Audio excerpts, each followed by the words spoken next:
So obviously we talked a lot about model maintenance and those areas of it. How does MLOps touch data engineering, if at all? I'm also probably going to interview Ben Rogajan Yeah, and yeah. Zach Wilson about data engineering. I'll probably ask them a similar question. For people that don't know, we're having another meetup this week, brought to you by Bright Data.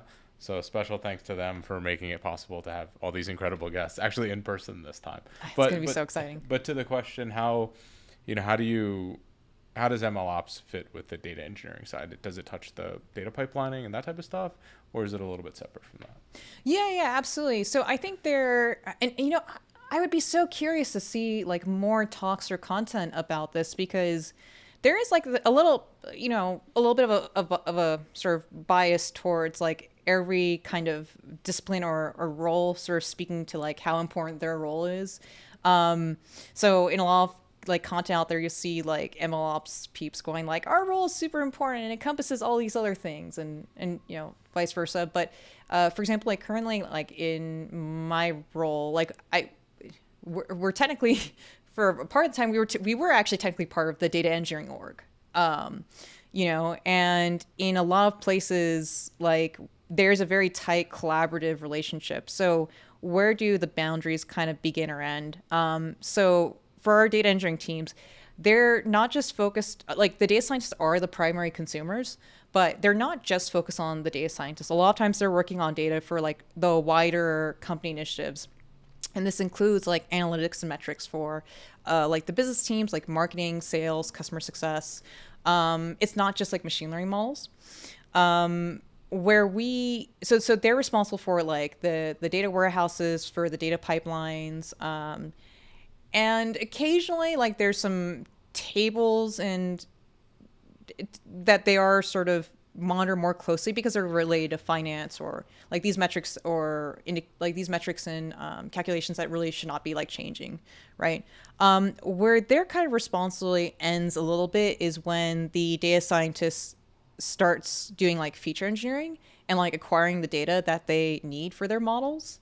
And at that point, usually like from a tooling perspective or an infrastructure perspective, like the ML ops sort of boundary begins sort of around there at like the feature engineering and then it kind of ends like at the like deploying to production.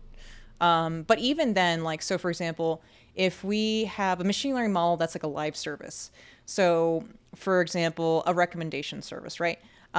We'll work with data engineering and we'll also work with the front end team because the front end team ultimately needs to like make an API call to the model, or they can also fetch like pre-computed results, right?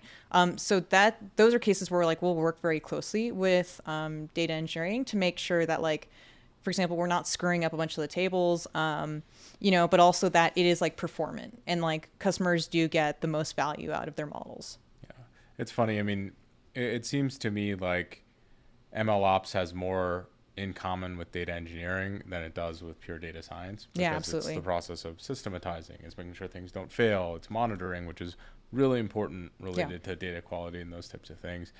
And even though it probably touches more data science, like there's a lot of parallels within those domains and like in the schools of thought, not necessarily the tools, but it's Yeah. a pretty fascinating, I guess, relationship that's built in there. Yeah, absolutely. And it was so interesting because like Andrew Ng a while back, I have mad respect for him. He did this one talk called like data centric AI, and what was really fascinating was when he did the poll of the audience members, right? And he was like, "What role do you think would be the easiest to pivot into ML ops?"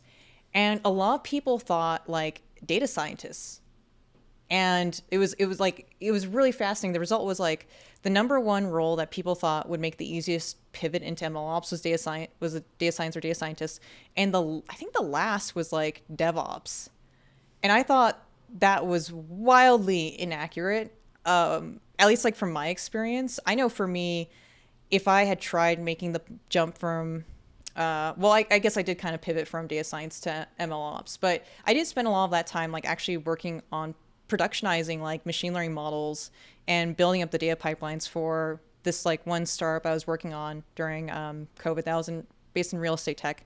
But I don't feel like that it's a really easy transition because like I think the easiest transition is like a data scientist going into ML engineering. I think the much easier role to pivot into ML ops is like DevOps.